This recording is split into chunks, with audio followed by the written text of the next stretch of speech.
Hey folks, back with another video.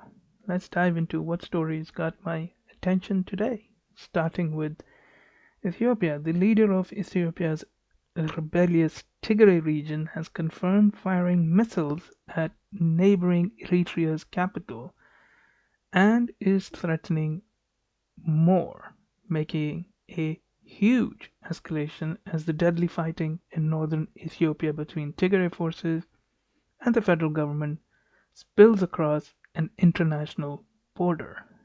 Tigray Regional President Debretsion Gebremichael, in a phone interview Sunday with the Associated Press, would not say how many missiles were fired at the city of Asmara on Saturday, but said it was the only city in Eritrea that was targeted.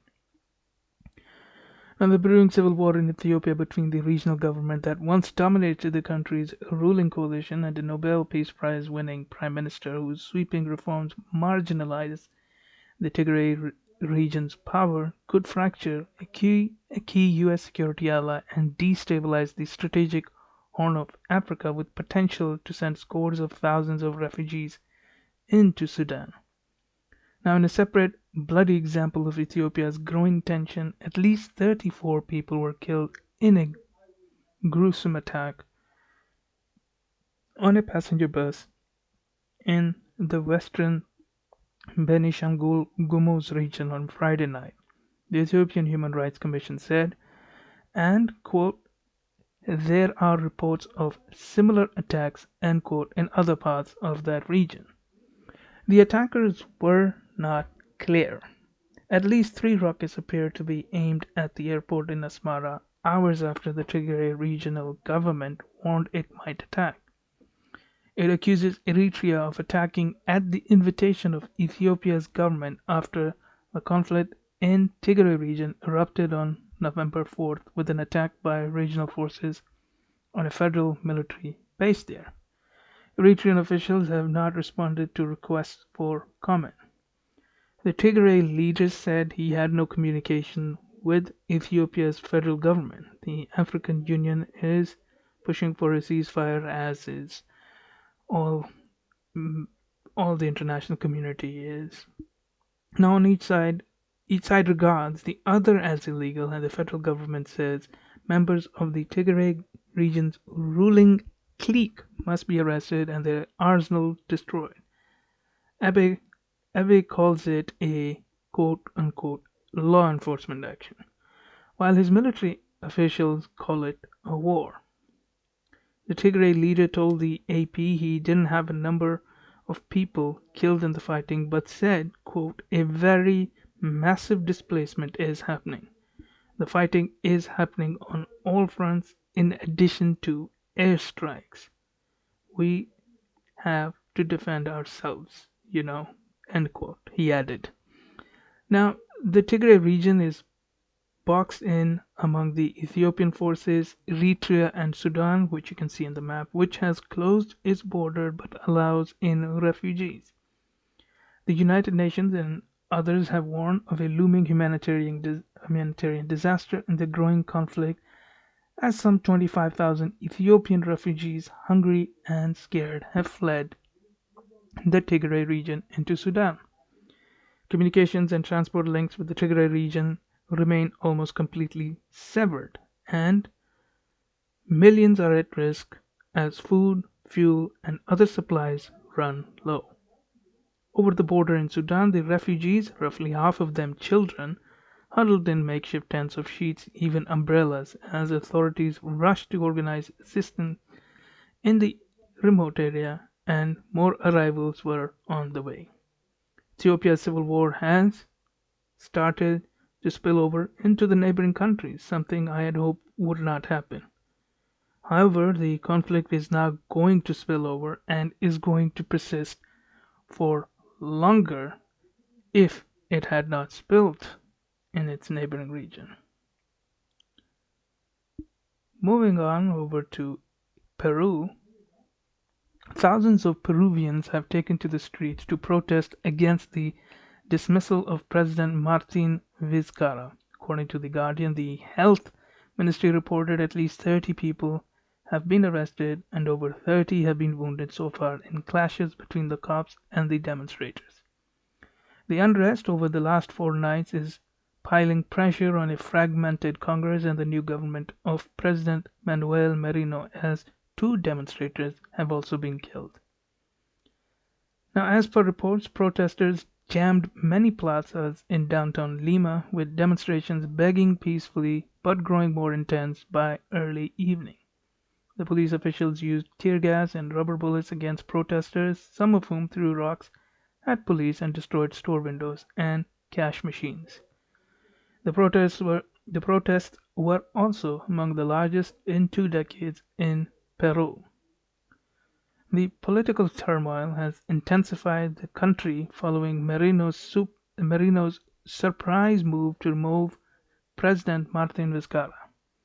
He was recently accused of trying to secure the military support for the congressional effort to boot Vizcarra out over unproven corruption allegations. Merino, who is a member of the center-right Popular Action Party and who had been the head of Congress, swore in his cabinet on Thursday and called for calm. Now, Peruvians widely suspected the legislators and decried Vizcarra's removal as an apparent as an apparent power grab. The riot police have blocked hundreds of protesters against Merino, who banged pots and pans as he was sworn into office. Both Vizcarra and his predecessor Pedro Pablo Kuczynski were pushed out by the powerful Congress, where neither managed to secure a majority bloc. Let's see how long the current president remains in power without being ousted by Congress on some corruption allegation, or maybe he will be painted as being responsible for the death of 2 protesters. Moving on, let's look into our weekend protests at Belarus. Now, police in Belarus have arrested at least 146 people who took to the streets on Sunday chanting, quote, "I am going up," end quote, the last known written words of an anti-government protesters who died last week, a prominent human rights group have said. Now, a witness in the capital Minsk said police arrested several dozen people and used tear gas, rubber bullets, and stun grenades to disperse the crowds demonstrating against President Alexander Lukashenko. The street rallies were reignited following the death of Roman Bondarenko, a 31-year-old anti-government protester. He died in hospital in Minsk on Thursday following what demonstrators said was a severe beating by security forces. The Interior Ministry has denied responsibility for Bondarenko's death, saying he was killed in a scuffle with civilians. The protesters took to the streets in many cities across Belarus, including Brest and Minsk. Vyasna, a spraying human rights group, said 146 people had been detained by the police around the country so far. Hundreds of protesters wearing the red and white colors that have come to represent the months-long protest movement against Lukashenko gathered on Sunday for a vigil near Bondarneko's house. It seems that the weather has not deterred the protesters so far. Maybe because the protests are only happening in weekends, that might also change the balance of how long the protest can last. Moving on into Pakistan. Pakistan on Saturday said that India was sponsoring terrorism aimed at destabilizing the country and targeting its economic partnership with China. Accusations that top Pakistani officials delivered at a dramatic press conference. In a joint press conference in the capital of Islamabad, Foreign Minister Shah Mahmood Qureshi, along with military spokesman Major General Babar Iftikhar, said that Indian intelligence agents were operating out of neighboring Afghanistan to plan attacks with Pakistani borders. Iftikhar said that the Indian intelligence agents were operating out of neighboring. Qureshi said Pakistan is sending its evidence to the United Nations demanding India be censured, warning that, quote, without international intervention, it is difficult to guarantee peace in nuclear South Asia, end quote, a region where both India and Pakistan possess nuclear weapons. Now, there was no immediate comment from Indian officials to the claims by Pakistan's government. New Delhi has likewise accused Pakistan of sponsoring militant groups that have carried out attacks inside its borders in recent years. The pressure comes a day after Pakistan's military said 5 civilians and an army soldier were killed by shelling from Indian troops across the highly militarized border that separates the Pakistani and Indian sides of Kashmir. The disputed border in the Himalayan region is a source of long-standing conflict between the two powers, resulting in 3 wars.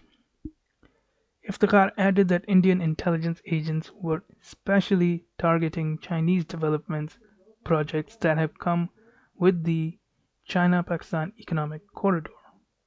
The military spokesman also accused India of sponsoring banned organizations, including the UN-designated terrorist group Tehreek-e-Taliban Pakistan, Jamaat-ul-Ahrar, and Allah Nazar's Baloch Liberation Army.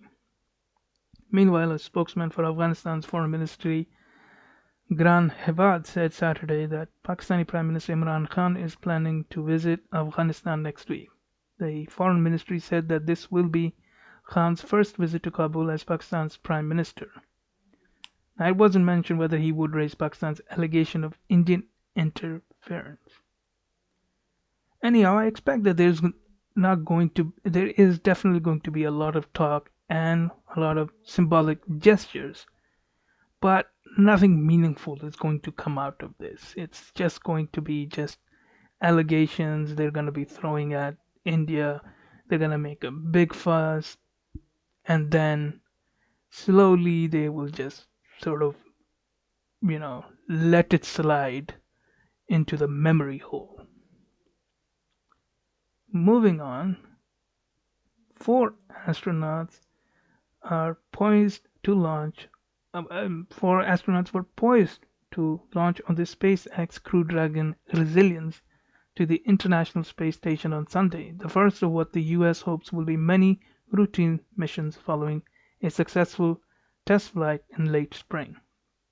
3 Americans, Michael Hopkins, Victor Glover, and Shannon Walker, and Japan's Soichi Neguchi will blast off at 7:27 p.m. Sunday on from the Kennedy Space Center in Florida, local time. In May, SpaceX completed a demonstration mission showing it could take astronauts to the ISS and bring them back safely, thus ending almost a decade of reliance on Russia for rides on its Soyuz rockets. The launch will be attended by Vice President Mike Pence and Second Lady Karen Pence. The crew will dock at their destination at around 11 p.m. Monday night, local time, joining 2 Russians and 1 American on board the station and stay for 6 months. The Crew Dragon earlier this week became the first spacecraft to be certified by NASA since the Space Shuttle nearly 40 years ago. But SpaceX's success won't mean the US will stop hitching rides with Russia altogether, Bridenstine said. The reality, however, is that space ties between the US and Russia are one of the few bright spots in the bilateral relations which have frayed in recent years, and much remains uncertain.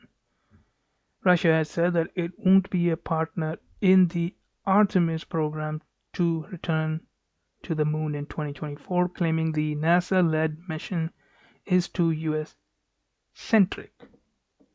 Now, I am convinced that from this point onward, space will be explored by private initiative rather than any government initiative.